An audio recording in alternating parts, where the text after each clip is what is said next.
Past simple. Past simple. Past simple. Сәлеметсіздер ме? Сәлеметсіздер бар. Саламатсыздар ма дегенде. Бүгінгі біздің тақырып past simple. Қай кезде қолданамыз past simple'ды? Past simple'ды біз өткен шақта болған оқиға plus мезгіл. Жай ғана өткен шақта болған оқиға емес, мезгіл бар. Бізге мезгілі мәлім. Мысалы, бір өткен шақта, мен картоп сатып алдым деп айтсам, ол past simple емес. Мен картоп сатып алдым, мезгіл кеше, бір жыл бұрын, алдыңғы жазда, сол кезде past simple болады. Сонда бізге ылғи да мезгім мәлім болып тұрады. Қашан болғандығы бізге ылғи да мәлім.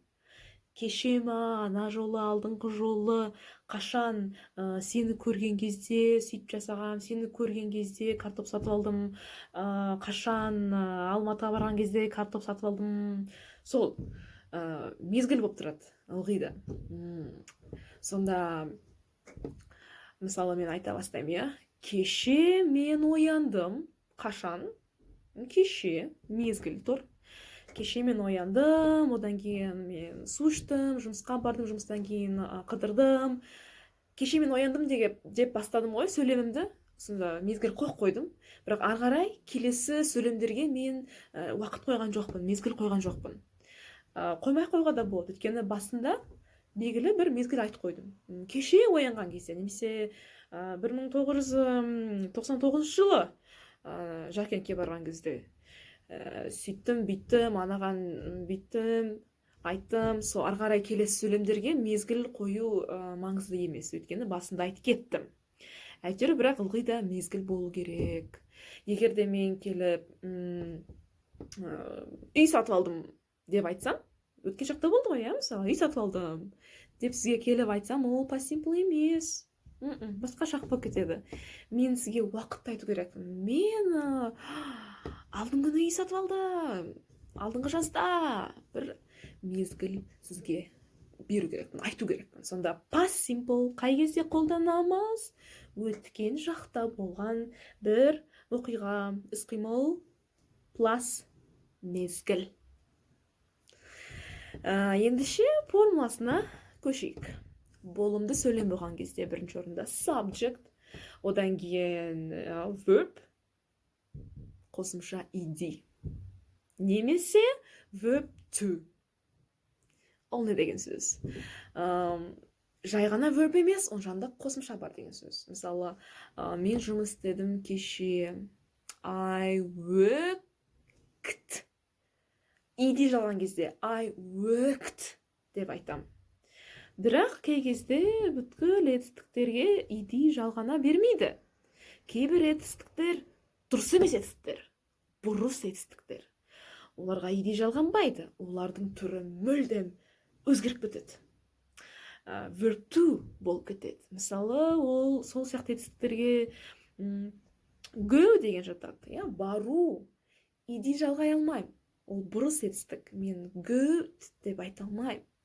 Оның түрі мүлдем өзгеріп кетеді. Verb to болған кезде ол went деп түрленеді. Сонда мен кеше бардым мектепке. I went to school. I went to school. Енді болымсыз болған кезде subject, одан кейін didn't, сосын verb. Didn't деген ол көмекші. Бізге көмектеседі, болымсыз сөйлем жасағанға көмектеседі. Didn't. Одан кейін жай ғана verb тұр. Жай ғана verb.